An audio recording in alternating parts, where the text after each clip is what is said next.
Hello, everyone. It's a genuine pleasure to be here. The first thing I must do is to thank our organizers. It's always incredibly difficult to hold a conference, and to hold a conference across 3 continents is quite something indeed. So I think it's worth giving an extra hand of applause to Yuki and the rest of the InnerSource Commons team for everything they've done. And will do for the next 24 hours or so. Right. A lot of you in this room are familiar with the OpenChain project, but not all of you. So I'll give a brief overview of OpenChain, and then I'll talk about how and why the type of process management, the type of governance that we use in open source is directly relevant to InnerSource and what's coming next. This is a very interesting time for our industry. We have a lot of challenges for InnerSource program offices and open source program offices. Many people have moved on due to budget cuts, and many companies are asking very challenging questions about why does what we do have value? This talk will explain one perspective. So, I'm with the OpenChain project, and it has a very simple vision and mission. We want a more trusted supply chain. So we want to make that supply chain more trusted, and we're doing things to make it happen. It's a big goal, and it's one we've been working on for 9 years. We do various things, but we're best known, I suppose, for our ISO standards. These are process management standards for open source license compliance and security assurance. We build out guides and reference material, and as mentioned just before I took the stage, we have a very large community. So for instance, in Japan, we have about 200 participants. In China, about 360 participants. In Korea, a little over 200. We have participants in Germany, in North America, in the United Kingdom. In other words, lots of people working together on the more trusted supply chain. The governing board of OpenChain is substantial and represents trillions of US dollars in market value. But the governing board itself is only one small part of the community. By the way, you'll find various governing board members in this room, like Kato-san from Panasonic, who's right there, and Kobayashi-san, who's lurking at the back over there from Toshiba. These are people who've contributed to building a community and supporting the development of things like ISO standards. Now, we cross all types of industry verticals with what we do. We're not focused on any specific area. So whether people are doing consumer electronics or they're building nuclear power plants, we're part of what they do. If they touch software, then we assist with various process things. The types of companies in our community, and these are contributors. For instance, Lockheed Martin is currently the elected chair of our specification development. They're not on our board. They're an elected community member. All of these different companies have people doing various things and turning up on various calls. A very open source way of doing things. The question for us in this room is there actually a genuine intersection between open source and InnerSource which leads you to have any reason to care about what OpenChain is doing on standards and reference material and our community? Or is it different?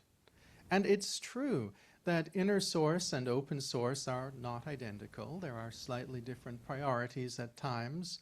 One tends to be about third-party IP, and one tends to be about internal IP. But if you pull it together, they're very, very similar questions. O'Reilly, fellow Irishman, was right when he associated InnerSource with open source in the beginning. The question is, how do you break down those silos, as the speaker before me mentioned? How do you break down silos, internal or external, to get more innovation done? And that is a shared goal of us all. So with that shared challenge, how do we address it? And I can tell you from our perspective, whether it's inner source or open source, what we think in general. So the mental model of the supply chain is that companies or units are interacting and doing things in an organized manner. The reality is that it's chaos and no one knows what's going on at all. And the interesting thing is that when you zoom into organizations, you find little silos in the organizations doing things like sharing code. So the supply chain is just lots and lots of parties sharing code. And in a bigger company, let's pick randomly because I pointed at Kato-san earlier, a big company like Panasonic Group, you have many, many, many legal entities. In a company like Siemens, which is one of our board members, you have teams passing binary code to each other. Because it's such a big place, you're passing essentially a product internally. What did you just pass? How did you pass it? What's going on? The supply chain is internal and external. It's actually the same thing. From our perspective, when it comes to risk management, when we look at the legal consequences, especially in the long term, because stuff that starts inside tends to go outside at some point or other. You need the same things. So OpenChain works on trying to build stuff that helps this work without you having to sit down from first principles and work it out. We study things, brainstorm, we build reference material and guides, and sometimes we build standards. Basically everything is education, training, or process management. High level. So you'll find things like SPDX defining bill of materials or to-do group talking about open source program offices. So they're going down the pyramid into implementation. We stay up at the top area focusing on the question of how do you frame management of this field? What processes do you need for inbound? What processes do you need internally? And what will you need if something is going outbound? So what we do is ask and answer the questions directly related to things that your lawyers and your executive teams will ask you. These are the two ISO standards we maintain, and I have potentially usefully put up QR codes in case you're not familiar with them. Our ISO standards are freely available, so you can buy them off the ISO web store, you can download them from another section of the ISO website, or you can just go to our website and get them there. They cover inbound, internal, outbound. These are about process points. They're not prescriptive. They don't tell you how to do your job. They do tell you where something needs to be done. And at the very least, you may be interested to check out the internal processes we've identified because those will be immediately applicable to your InnerSource program offices. So our standards are the international baseline for open source, license management, and open source security assurance. But in truth, no matter what license management you're doing or what security assurance you're doing, these process points are important and therefore potentially useful. Now, InnerSource Commons has done remarkable work in the last few years in building up a great community. And we've done okay as well, I think, and we'd like to share our community with you. We have all types of work groups examining problems or making outputs, and it's happening right now. So for example, and I'll talk about this later, we're doing a lot of work around SBOM quality at the moment. There's a lot of regulation coming in about SBOMs. There's various formats, but the question is, what is it I need exactly off my suppliers or off my teams so that I'm meeting the requirements of the European Union CRA or I'm meeting the US government requirements? Good news, in this room someone has solved it, Kubota-san from Sony. I'm joking, he solved it with everyone else. And they've got a cross-industry SBOM quality guide. It's coming out in December and there'll be a public comment period. But naturally, it's always available already on our website, and you can download what we're doing, you can join our calls, you can be part of it. That type of stuff is applicable to what you do as well. Like I said, what starts internally tends to go external, and even if you plan to keep it forever inside, you'll still be passing it between teams who need to know what's here. Now, we have ambassadors all around the world, as well as our board members and our community chairs, people we've appointed or volunteered to, I suppose, lend a hand. And many of these faces are also people who help out in areas like InnerSource program offices. Many of them are in the room. For instance, I'm going to pick Owada-san here. Where's Owada-san gone? There you are. He secretly does a lot of the hard work for our Japan community. So for instance, when we edit our videos, that's him.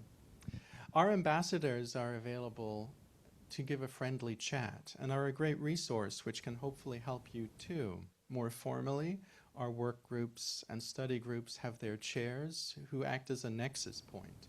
So if you had a question about in China, what's incoming on policy around open source, you can talk to Zhenhua from ByteDance, who will be able to connect you directly with every party you need to talk with, including the party. Now, when it comes to OpenChain, we do try to produce reference material. And I wanted to say one thing. Please plunder it. We release it under CC0, so you can take it and do whatever you want with it. So for instance, our reference training slides focused on open source, license compliance training. You can take that and remix it in any way you want. Maturity modeling. I think we might have been the first to go and release corporate maturity modeling under CC0 licensing, focused on open innovation. So, you know, in the past, you'd have to develop it internally or pay an organization like Deloitte or PwC for maturity modeling. Now you can download and remix it from our website. We have over 1,500 reference documents in 14 languages in our library. And you can take whatever you want from there and do whatever you want with it. We would love if, as you pass through, you helped us with a translation or two. That would be very convenient, and we always welcome more information. We don't have enough about InnerSource. So an ask I have for this room is if you could spend a moment to potentially give us information about problems in InnerSource we can integrate with answers in our library. Be very useful. We've released over 100 webinars in the last 5 years, covering everything, including, I think, InnerSource 3 times now. We try to have an educational program that allows people to find experts, see them talk, hear them answer questions, and of course, easily follow up by approaching us and getting connected directly. Now, evolution in practice, the final part of what I'm going to talk about. Everything is always changing, and I noticed Yuki talked a lot about AI. We've been thinking about AI too. We've been slightly worried that everyone is saying everything is AI and putting random stuff in everything right now. The question is, what did my supplier just do? And we've been trying to answer that. We have an artificial intelligence system bill of materials compliance guide, which is a complex way of saying, we've identified the process points you need to ask your teams and your suppliers, what did you do? And then to double check it against your policy and make sure that your AI toothbrush or whatever is not going to be infringing on third-party intellectual property, and it's not going to be exposing internal stuff it shouldn't be exposing. That came out last month. We worked on it for 18 months. We've made it so it links up with ISO standards covering AI management. It links up with system bill of materials that other people have done.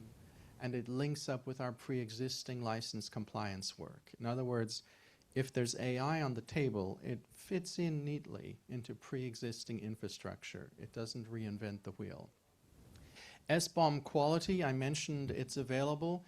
We will release it in December, but at this QR code, you can access what we're doing right now. Maybe most importantly, you can also share your ideas about what we're doing right now. I've noticed that Kubota-san tends to answer emails at 10 p.m., 11 p.m., and we're on calls at midnight.